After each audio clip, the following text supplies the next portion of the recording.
Good morning, it's James from Pipe Doctor Home Services. It's Monday morning, beautiful start to the week. It's March 2nd. And I'm in Great Neck, Long Island, which is on the north shore of Long Island, Nassau County.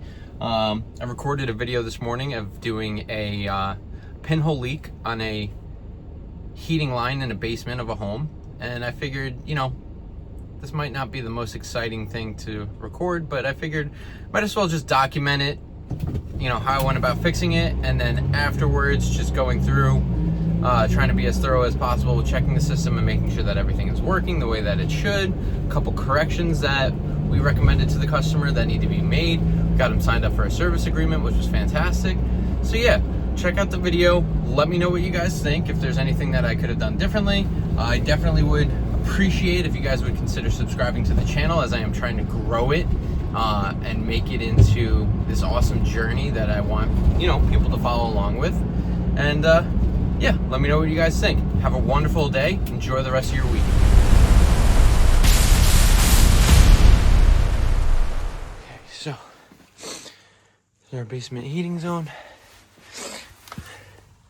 We got the leak inside the wall right there, so we're gonna cut this open. Get this side opened up over here. Make a cut over here so we could replace that small section.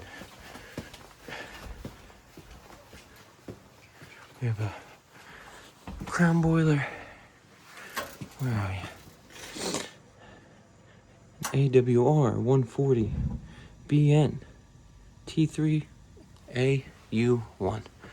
We have the basement zone is isolated here, as you can see. Our return circulator, because our circulators are pumping down, this is isolated. And then on the supply side, this valve, this old gate valve, is shut. We are gonna give quotes on replacing these in the future when it's not 20 degrees out. Oh, this is pretty cool. It's like a coat hanger. That's really cool. So we'll give a quote on replacing that. But once we get this cut out and we get that section of pipe out, I could show you what it looks like. All right, so luckily I don't need to cut the wall open on the other side, because I do have plenty of room to work in here.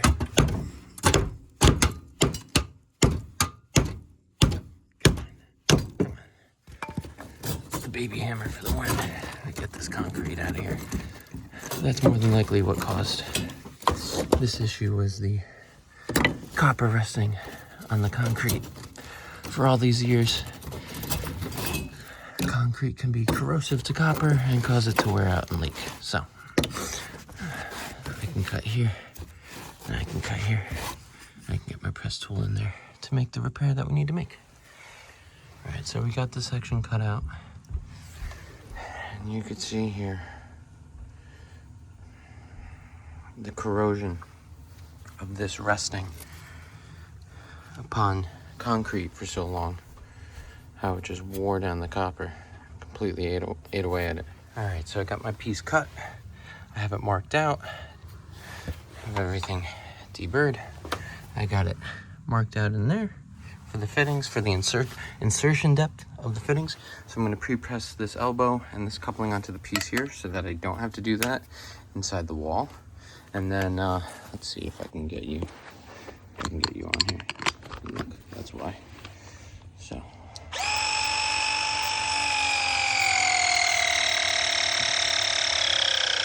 no. Oh, did fully press. That's what happens when it's 20 degrees outside. Is I charge these batteries every time I come to someone's house to do any type of copper work. I always charge these batteries and they always end up dying. We'll just send it one more time.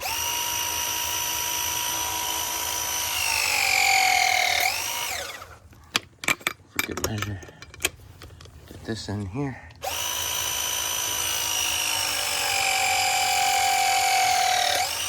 Okay.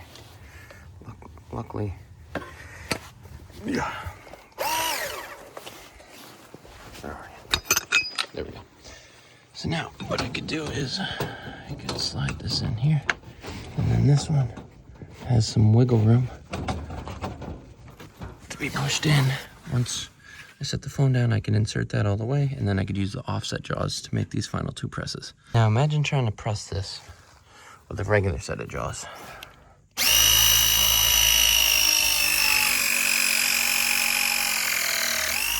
Oh, I love you, offset jaws. I couldn't be more thankful to have these in my arsenal. And now I can get that in there. Now this might be a call for the regular jaws, just because sometimes it's a little tight when you're up against a 2x4 like this, but let's see.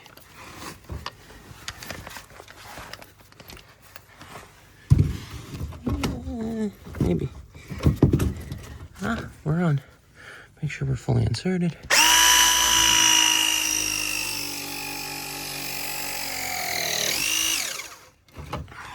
Amazing. All right, now that we got this pressed, pressed. All right, all 4 ends are pressed in place. And what we'll go do is hook up our hose and start purging and checking for leaks. We'll get this zone on and heating up. And then after that, we can just run a quick combustion analysis on the system. Even though we didn't touch anything with the boiler, we're making a heating repair. So no matter what, we like to ensure that the heating system is operating properly, that it's safe and in good condition. So we'll get this cleaned up and we'll start our purge. Okay, so I opened up this valve over here in the supply side, make sure that's fully open, which did pressurize the line. Keep in mind that we do have the return closed. So that did pressurize the line. And as of right now, I don't see any leaks. So I got the bucket set up with a hose for purging. Luckily, whoever installed these circulators was smart, since they put them returning circulators. They put these circulator flange with purge valves on them. The only downside is you can't purge through the circ. It's not the end of the world, but you can see a lot of air. Our boiler feed is open. There is some caulk here. We'll document that. This was replaced. You can see our tridicator gauge. Right now, we're about 15 psi. This is feeding. It's feeding hot water. Surprised on a hydronic system that it's doing that.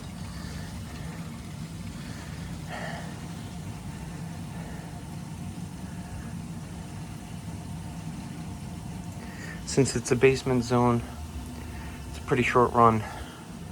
We might be able to get away with just doing like 1 or 2 buckets to get the air out. And then what we'll do is we'll kick the thermostat on. This is already starting to come back warm because we are purging with hot water, and this is already coming back hot. So 1 bucket might be more than enough. So let's shut that. Let's get this opened back up. Let's find out where our thermostat is for this basement zone. Heat is on and it is set at 40. So let's raise this all the way up. Let's put it up to 80. Wait for the click. We got the click. Let's check our relay. Our relay did light up for zone 2. The circulator is running. You can hear it. And that's already hot. Let's check over here and make sure. Oh, this is beautifully hot. I did not have to use any type of inserts, these brass inserts that you would normally use for baseboard heating elements, because luckily for me, this was type L copper. Where was that broken piece? Here it is. So I was able to get away with just pressing it normally. So we got the heat going. I'm gonna vacuum this up because we like to clean up after ourselves.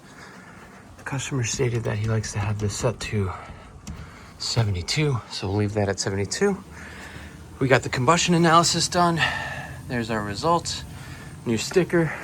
We got valve tags on the boiler water supply, a service tag that we repaired the basement heating zone and we did a combustion analysis. We have, where are you? Another tag for the gas shutoff. We will be discussing putting separate isolation valves on all the supply lines so that this way a situation like this in the future comes up, he could shut the zone here, shut it on the return while keeping the rest of the system on. We're also going to be giving him a quote for replacing this A.O. Smith 50-gallon water heater from 2013. One of the pressing issues with this, if you guys can notice it, is this exhaust piping is undersized. We got 3-inch here. So we got to swap that and change it, increase it up to 4 inches. So get him a separate quote on that. He is signing up for our heating service agreement so that we can come back and service this unit annually. It is from 2024. So it's only about 1.5 years old, and coming this fall, it'll be 2 years old, but it's in really great condition and we would like to maintain that and keep it running beautifully for him. So we got everything back in order the way it was. Get these doors shut, get this vacuumed and cleaned up. We will be on our way to our next service call. If you guys enjoyed watching today, consider leaving a like, subscribing to my channel, try to post regularly, and have you guys follow along on the adventures at Pipe Doctor Home Services. Hope you guys have an awesome week. Take care. Have a great day.